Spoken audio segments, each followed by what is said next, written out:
السلام على رسول الله وعلى آله وصحبه ومن والاه. أما بعد, Assalamu alaikum wa rahmatullahi wa barakatuh.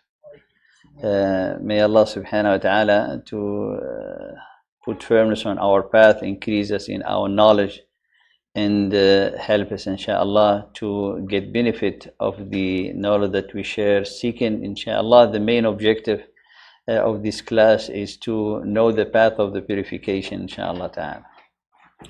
The class of the Tazkiya is going to be more in the academic way, but in the same time is going to be serve both purposes. An academic way with someone to see and to know the foundation of the Tazkiya, because not knowing the perspective in which the Tazkiya need to be inscribed and observed in, someone can lose the path and get to ways where one will be thinking that he's in the path of the purification, but actually he's been or she's been deluded herself or himself.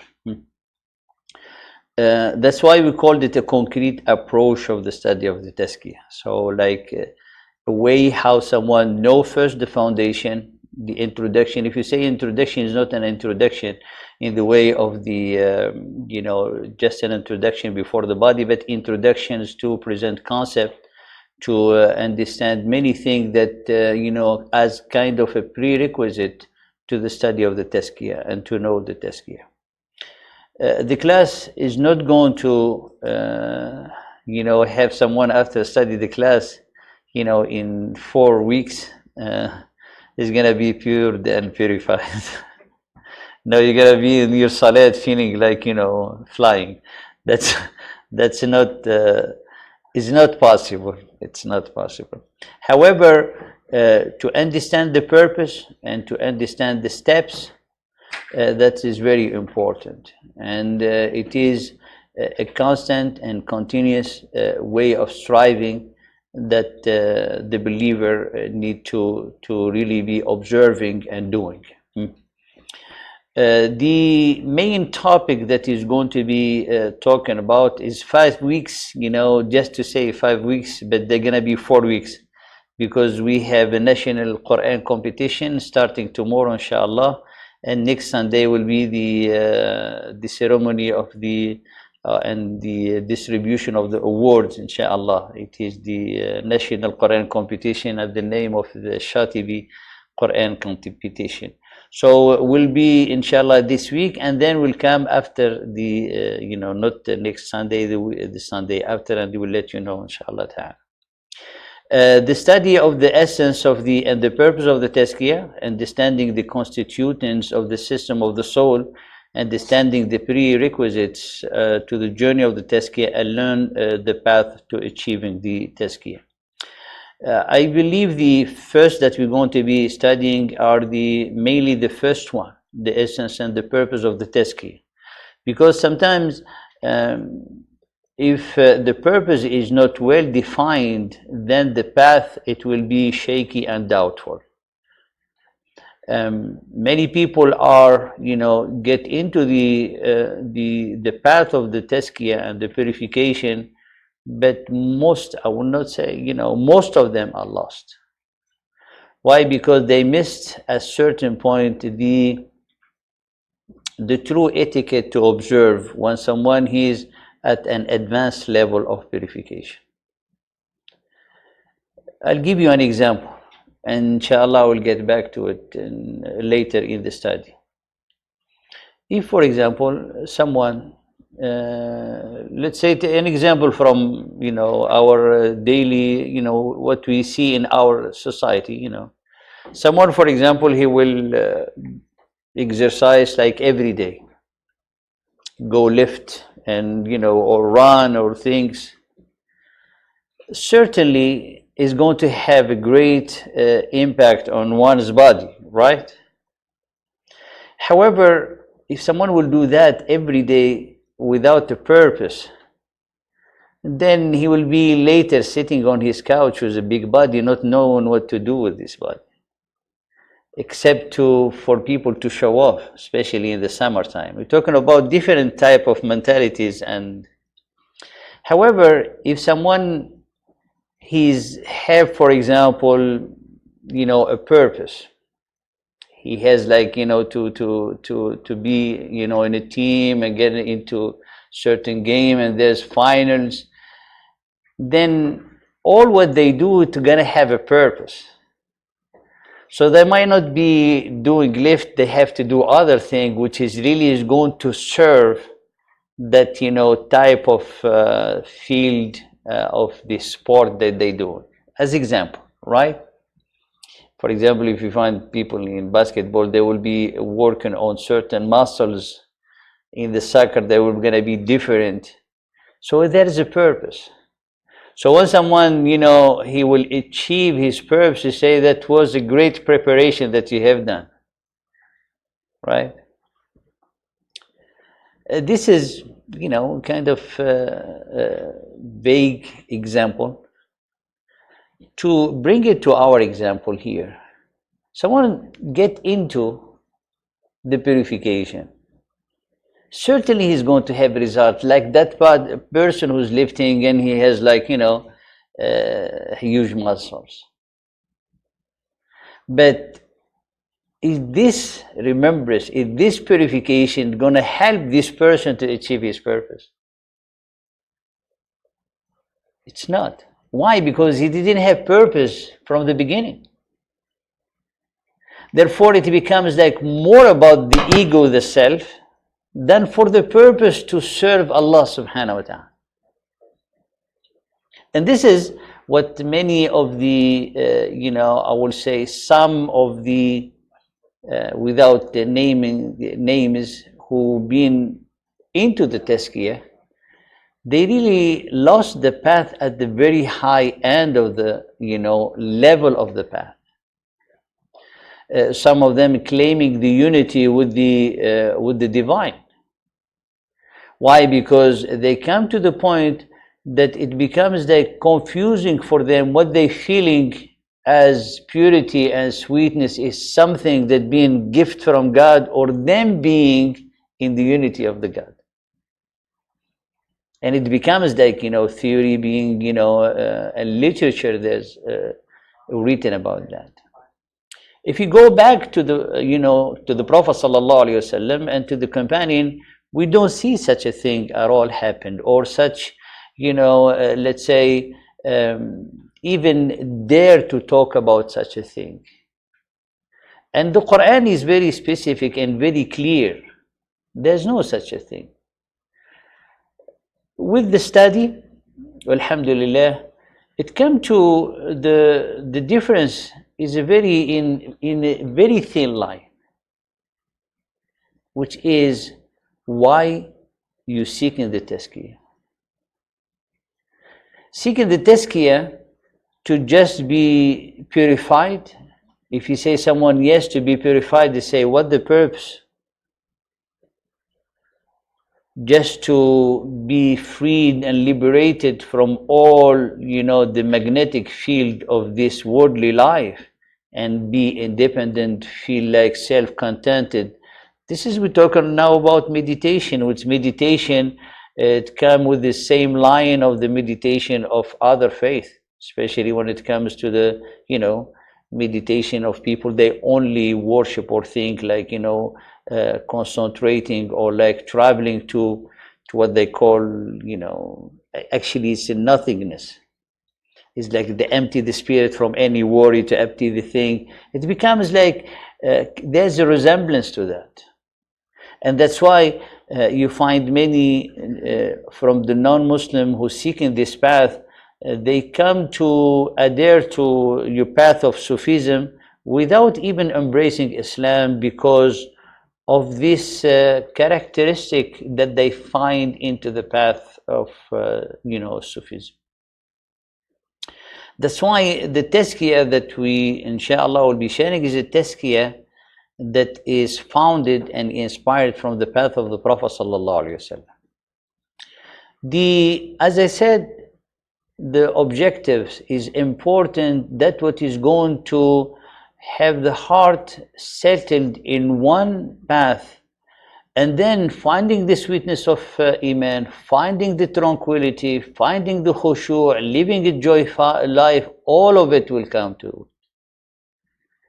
But with being fully committed and settled in within the servitude to Allah.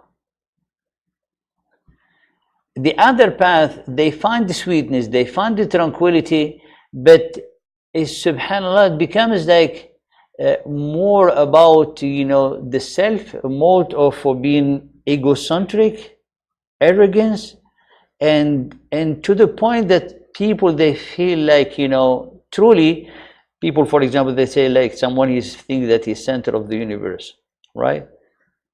These people truly, they come to that position not as a metaphor, but as a reality, because of the path that they get to it and the full cleansing that they succeed to have. So it's a very thin line. It's a very thin line.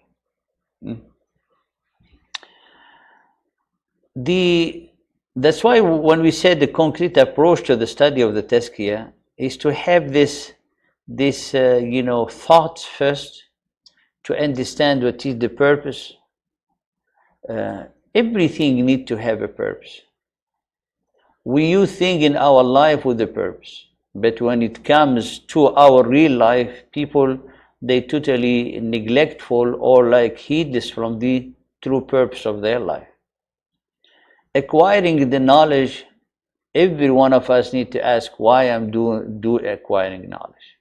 Have a purpose, because that purpose, it will be kind of the vehicle, kind of the driving power toward the helping a person or one to be firm and be like investing effort in what he's seeking to have. I remind you a story that I said it before. Salman al-Farisi radiallahu ta'ala anhu was with one of his companion of his traveling, and they start by a river. And the story said it's happened in the land of Iraq when they have the Dajla wal Furat, and those are giant, mashallah, rivers. So his companion get to the river to drink, and he took this opportunity to advise him, told him, how much can you get from this water to satisfy your thirst? He said, the quantity that really quench my thirst, satisfy my thirst. So he told them, that's the knowledge. It's like an ocean. You'll never be able to get all the knowledge. Therefore, get from the knowledge that really satisfy your needs. Which is bring to the next point, we have to define the needs. And the needs are only defined only through defining the purpose.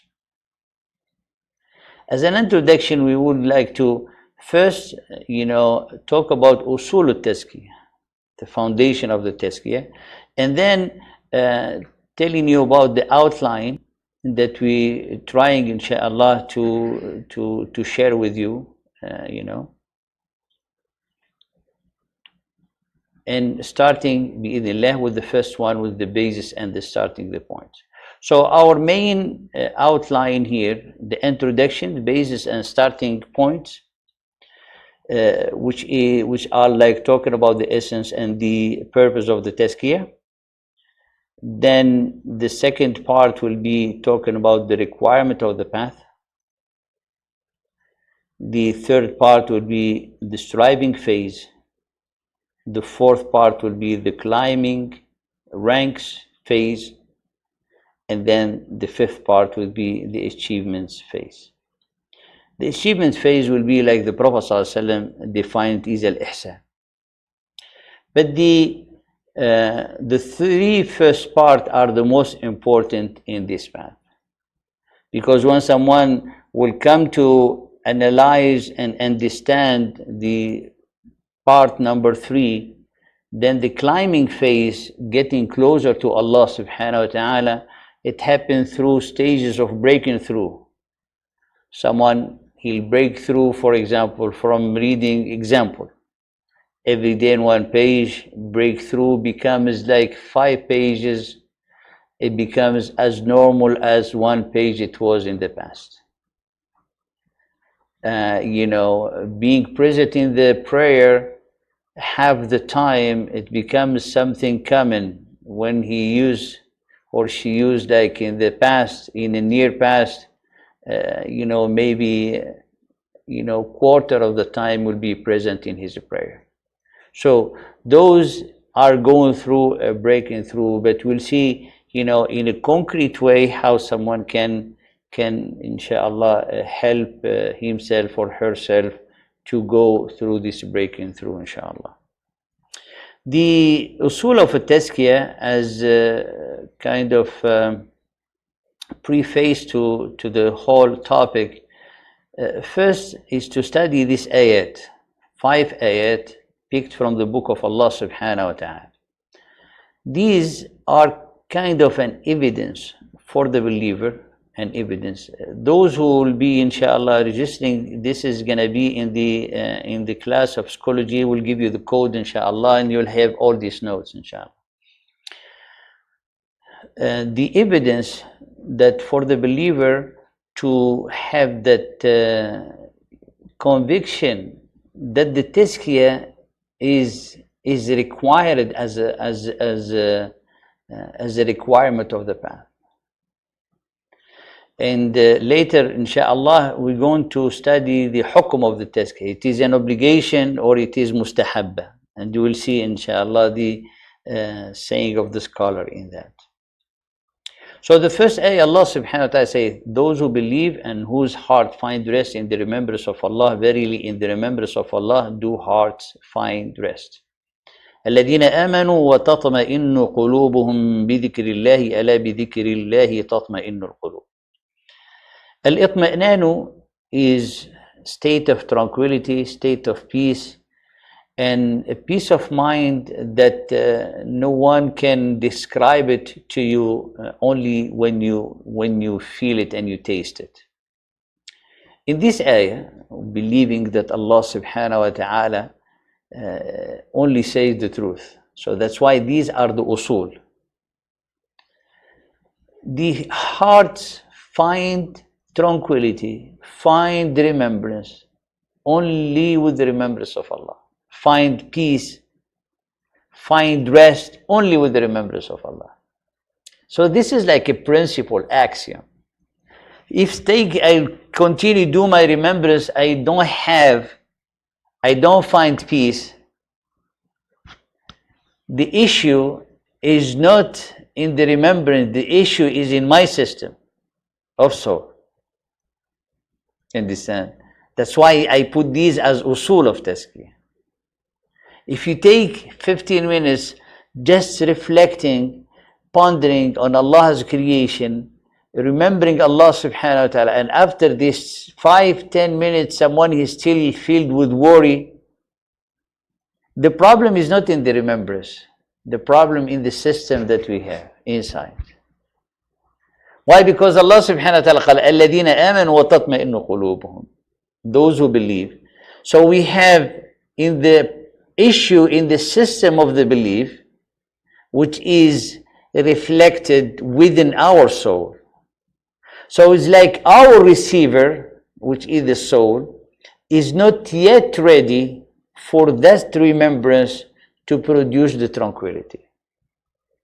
So someone, if he will do or she do like remembrance and not gaining that tranquility, we should not go find another path or another system or trying to dig in more books. No, you already know what is the issue.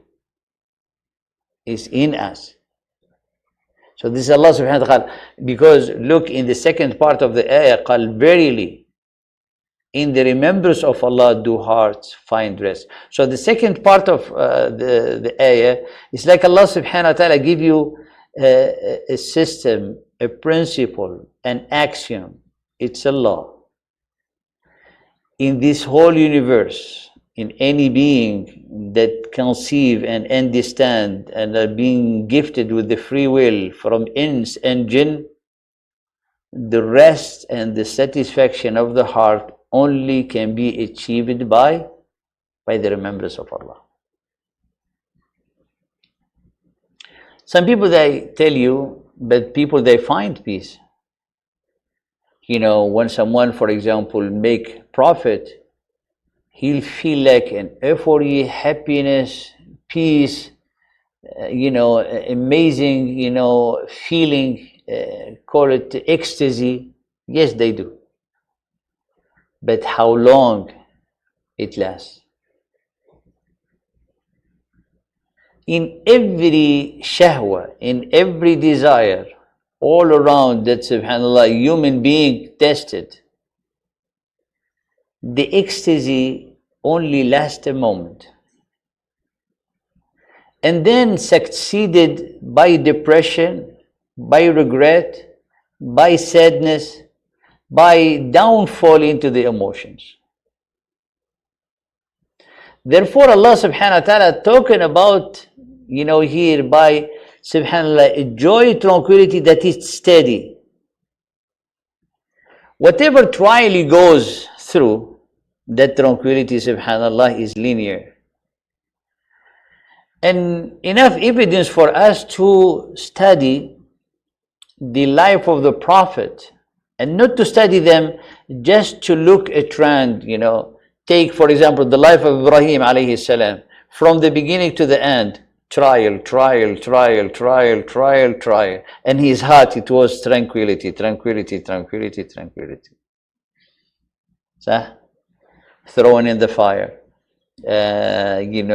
leaving his wife and his kid, in the desert, tested to kill to slaughter his son, and so on. Of all the trials.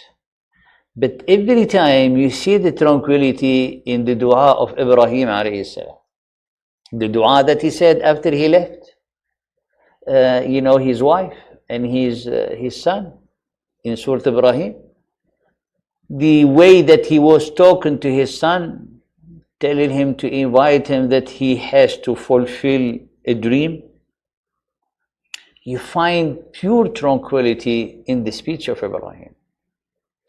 Look, the life of the Prophet ﷺ. Trials, and you find the Prophet ﷺ making Qiyam al-Layl that no one of us will even comprehend how he used to do it. Right? We said it in some of the hadith, that he used to stay in ruku' as long as he was reciting, and he was reciting Al-Baqarah wa Ali Imran wa Nisa. So this will be 2 hours,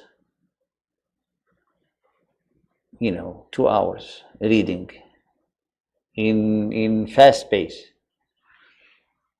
2 hours, an hour and a half. Can you imagine being in ruku' for an hour and a half? Or in sujood for an hour and a half? Example. So what will make someone to stay in sujood an hour and a half? Subhanallah, is the taste of the ecstasy that is in the heart. You don't feel it. How many times people, when they have a good time, when they look at the watch, you said, oh, it's already late. I didn't feel the time. That's when you're truly with Allah, you don't feel the time.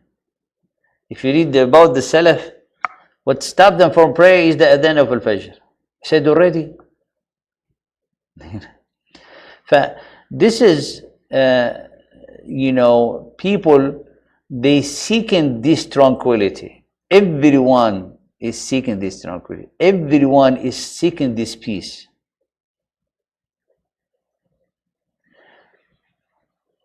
And the taste of this peace is totally different than the taste of the ecstasy gained by anything else than the remembrance of Allah. It's like someone give you 5 dishes. All of them, they taste good. and you will not be able to favor any one of them, right? However, one of the dishes that is very healthy and it has a lot of benefits. So when you bring an expert, he said, if I'll advise you, only get this one because all of that, they're tasty, but they have side effects. For example, the taste of the tranquility that Allah subhanahu wa ta'ala talking about, it cannot be compared to any of other tastes. The taste of desires is always require an increase in that desire to maintain the ecstasy. That's what becomes an addiction. And the addiction is a fatal for the person. It's either in drugs or in anything. It's subhanallah, is a killing, devastating. This one, it has totally different taste. The more you add, the more I want to say something. We add, we cannot add it. It's a gift from Allah. The more serenity, humility to Allah, humbleness, more smile in the heart, more lightness when walking on the earth, more independence, more contentment, more feeling of, subhanallah, of freedom, the true freedom. Is not freedom out of the chain or out of a prison or freedom to buy whatever person. No, true freedom, totally liberated. Death becomes something that is very normal in the life of these people. It's really a phase, a step, a vessel to a life they've been waiting for a long time. And this, as you see it, you can see, what I'm talking about in many of the ayat of the Quran. If I'll show you, for example, the ayah in Surah Ali Imran.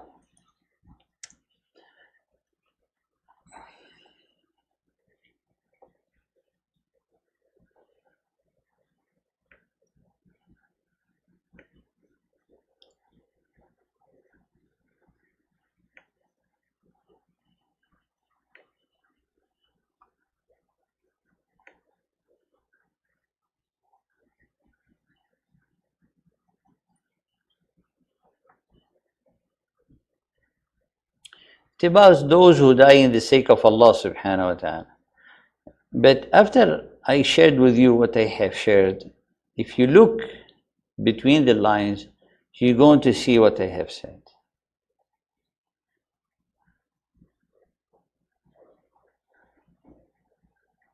Look here.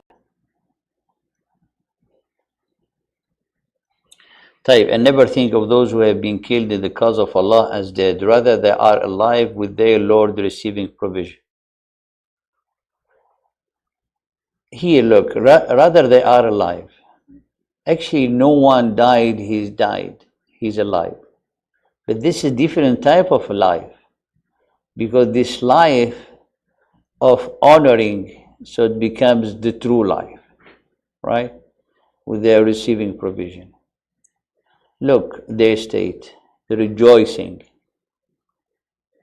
in what Allah has bestowed upon them of His bounty, and they receive good tidings about those after them who have not yet joined them, that there will be no fear concerning them, nor will they grieve. So these people already there, they are, longing for their brother and sister to join them.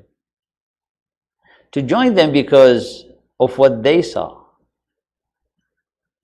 So the true, rejoicing of true life, it's been seen and witnessed there. However, it can be lived here when we hold at very high esteem the standing before Allah subhanahu wa ta'ala. Now, these people who still not, the companion is still alive, they received good tidings of favor from Allah and bounty, and of the fact that Allah does not allow the reward of believer to be lost. So, يَسْتَبْشِرُونَ بِنِعْمَةٍ مِّنَ اللَّهِ وَفَضْلٍ. So al-istibshar will not receive the good tidings, but to act upon these good tidings, how to rejoice it. If someone, for example, say, you're doing good in your study, and good, continue like that. You feel that is glad tidings that you're going to succeed. Then the happiness that you will have, even though you didn't yet take the exam, you feel that you're going to make it and give you joy in your heart. That's how the believer companion in Ghazwat Uhud who didn't die, they received the glad tidings which give them that joy that tomorrow they're going to be meeting Allah subhanahu wa ta'ala and be pleased with them. However, the way how they acted, Allah subhanahu wa ta'ala said, those who responded to Allah and the Messenger after injury has struck them, for those who did good among them and feared Allah is a great reward. Now, look, this is the impact of such joy in the heart and tranquility. When people, they try to scare them, قال, indeed the people have gathered against you, so fear them, but it merely increased them in faith. And they said, sufficient for us is Allah, and He is the best disposer of affairs. No one can have this feeling. No one can witness such, serenity and tranquility who do not have in his system of soul what we have said about the purification. And they have the objective. The second ayah, Allah subhanahu wa ta'ala said in Surah Al-Fatih, it is He who sent down tranquility in the hearts of the believers that they would increase in faith along with their present faith.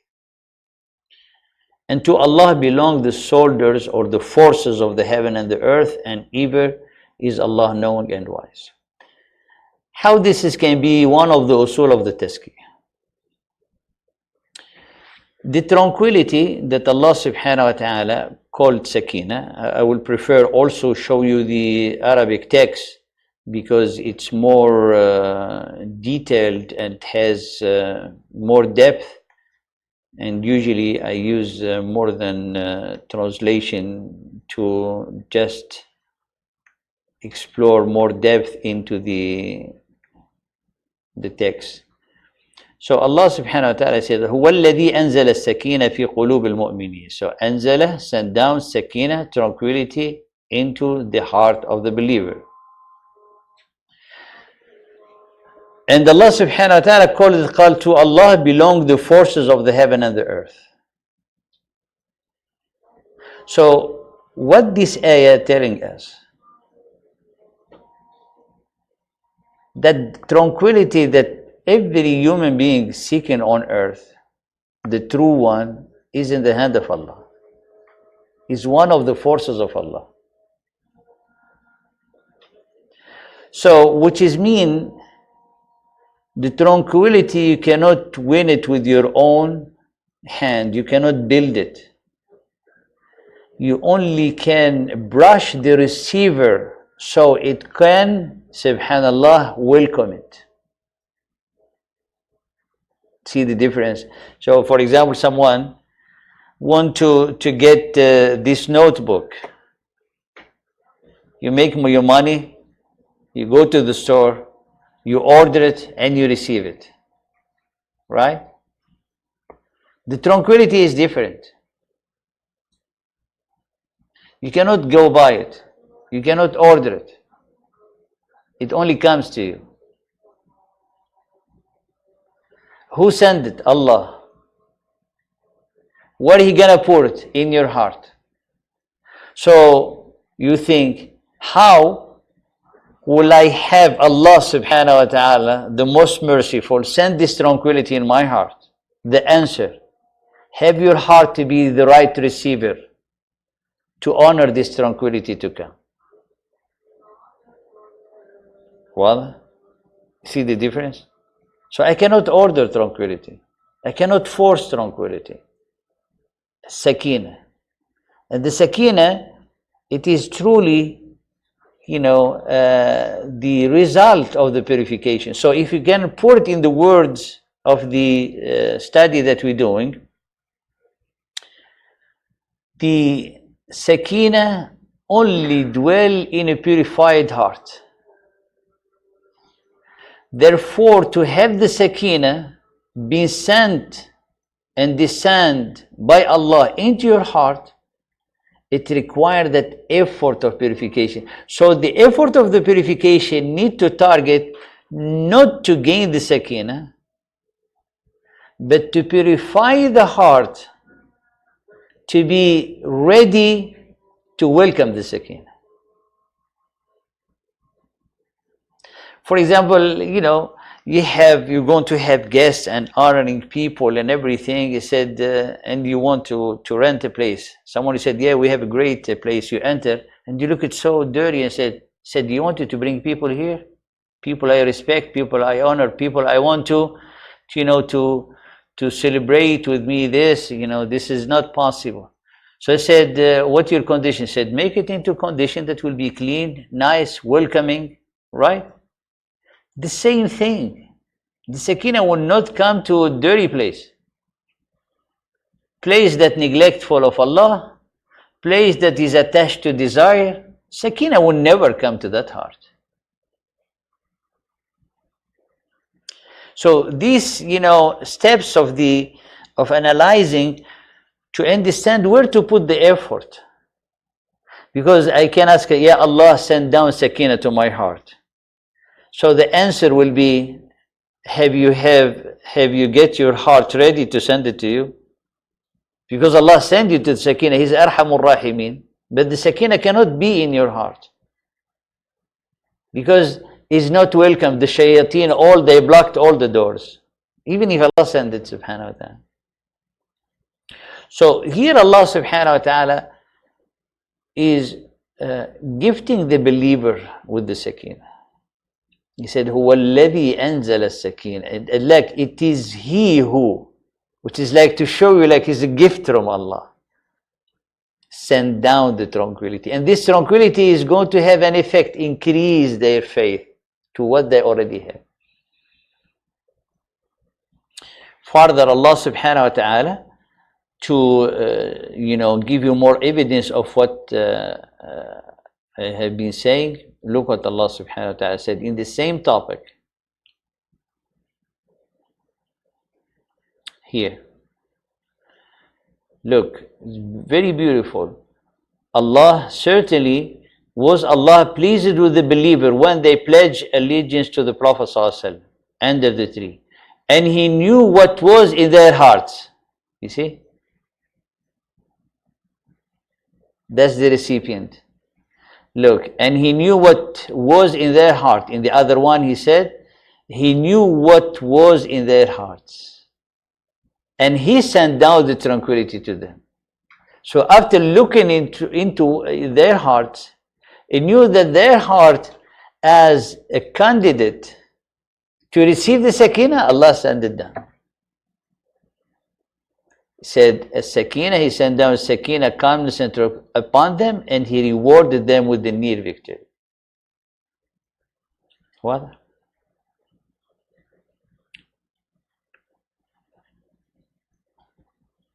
So this is the second base or foundation or principle in the understanding the Tazkiya before starting. The third one, whoever does righteousness, whether male or female, while he's a believer or she's a believer, we will surely cause him or her to live a good life.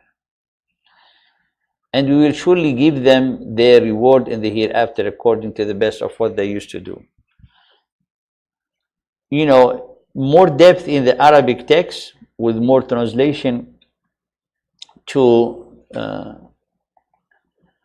get benefit, inshallah, get more lesson from this ayah.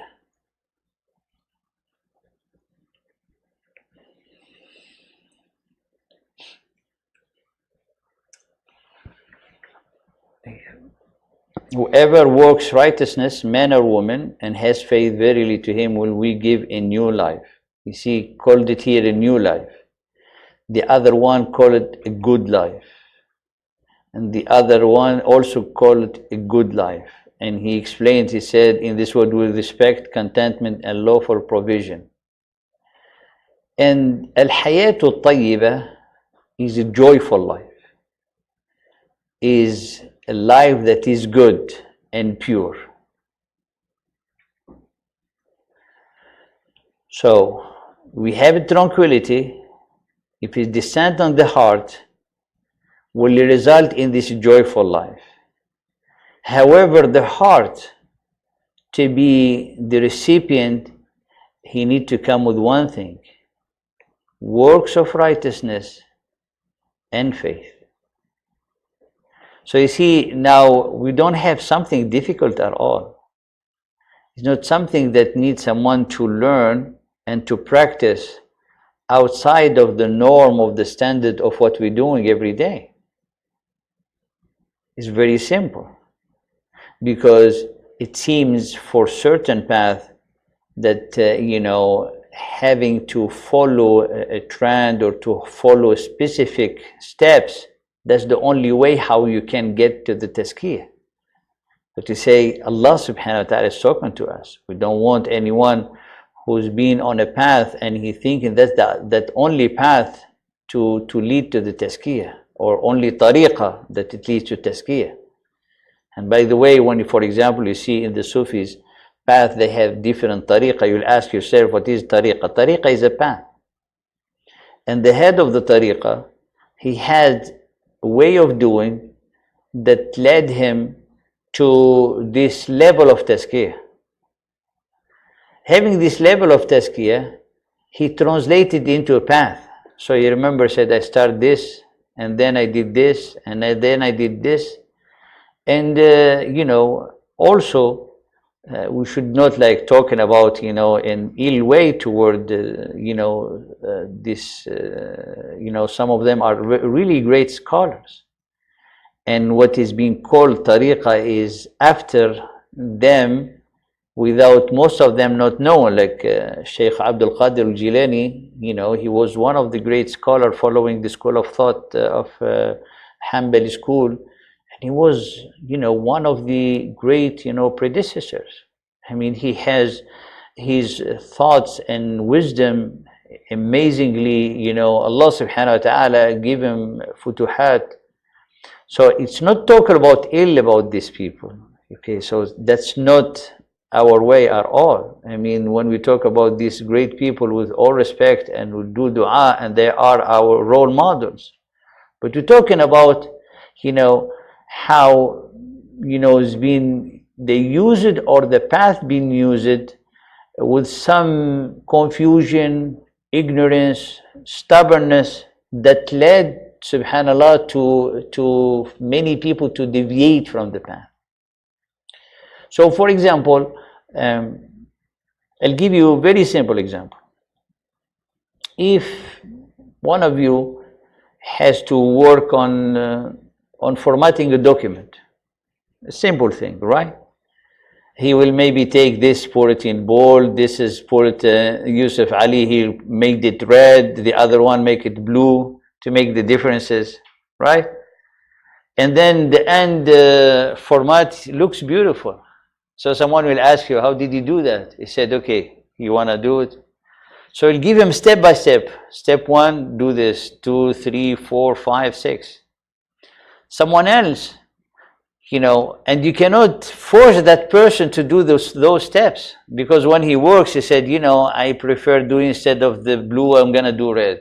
You're not going to tell him you're wrong, right?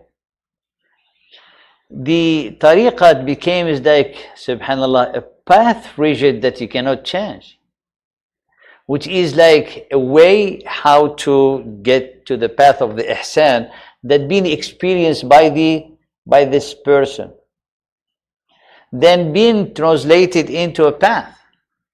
And then you cannot, it becomes that conviction for these people that you cannot get to that level except through these steps. You cannot do bold before underlining. You have to do the underlining and then bold, and then you change the color. You cannot do the color first, etc. This is things like that.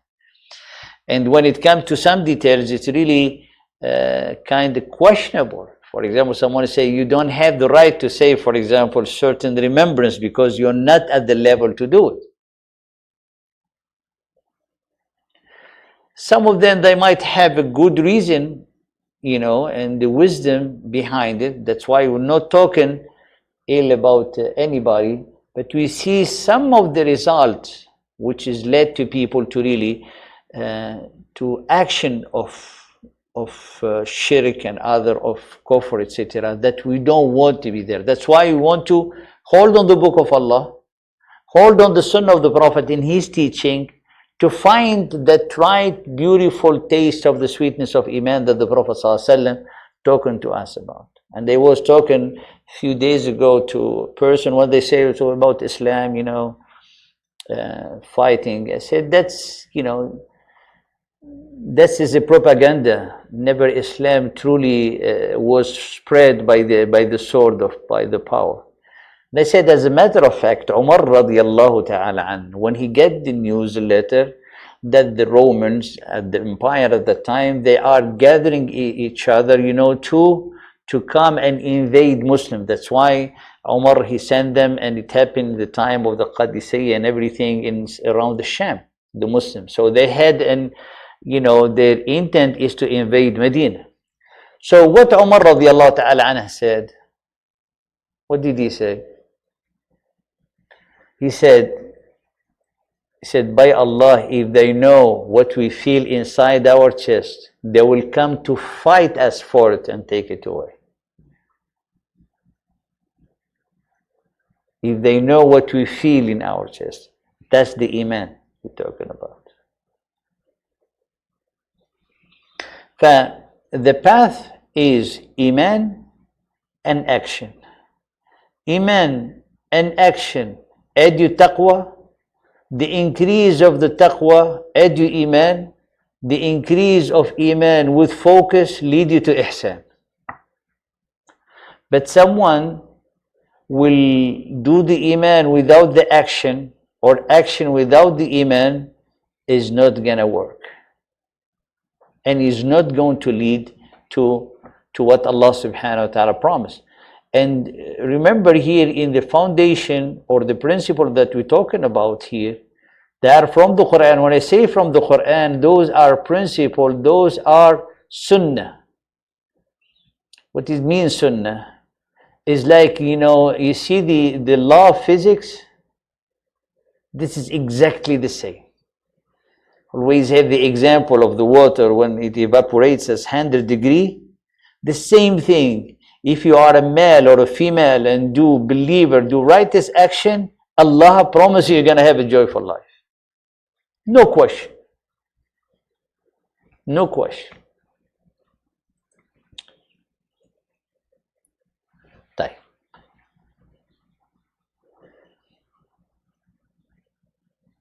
This ayah 1996, one of the great effects of the purification, that Allah subhanahu wa ta'ala, one of the sign of the love of Allah to you, that He put affection and love for people to you. Respect and love. So Allah subhanahu wa ta'ala in 1996, Surah Maryam,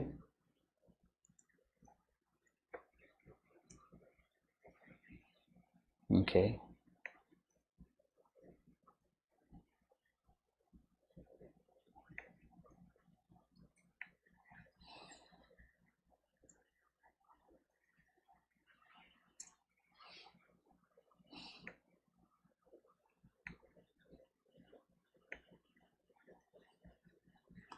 The computer is refusing to show you this ayah.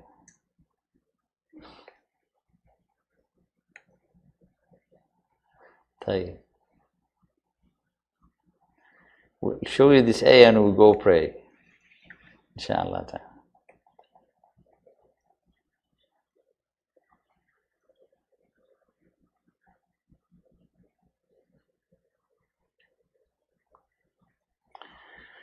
إن الذين آمنوا وعملوا الصالحات سيجعل لهم الرحمن ودا.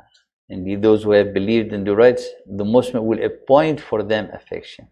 He will put the love of others in their hearts. Subhanallah. Al-Imam al-Bukhari, rahimahullah ta'ala, many people that didn't like him. Why? Because they were very envy. I mean, those who, may Allah forgive them and forgive us. So, Al-Imam Muslim, with Sahih Muslim,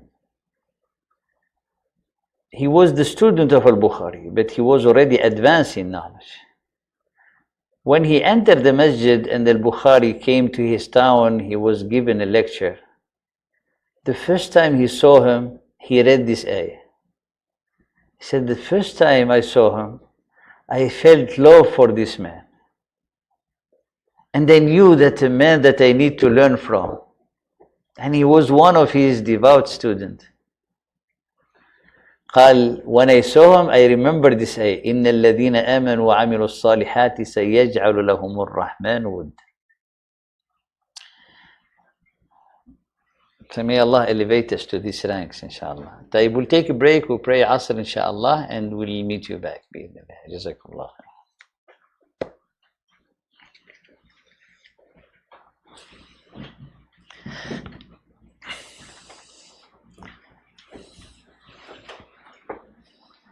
Oh.